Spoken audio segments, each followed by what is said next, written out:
বিশিষ্ট সাহিত্যিক ও কবি সুনীল গঙ্গোপাধ্যায়ের লেখা একটি বিখ্যাত ছোট্ট কবিতা আজ আমি পাঠ করে শোনাব।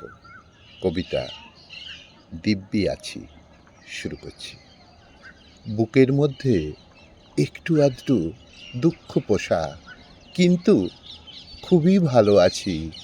এই তো বেশ ঘুরছি ফিরছি, লম্ফঝম্পে দিন পেরুচ্ছি।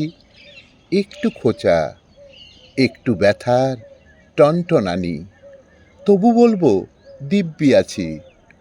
উল্টো পাল্টা ঝড়ের ধাক্কা খেয়েছি ঢের, সেসব হলো আগের জন্মে, যখন তুমি আয়ুর খরচা, আগুন হাতে ফুলের চর্চা।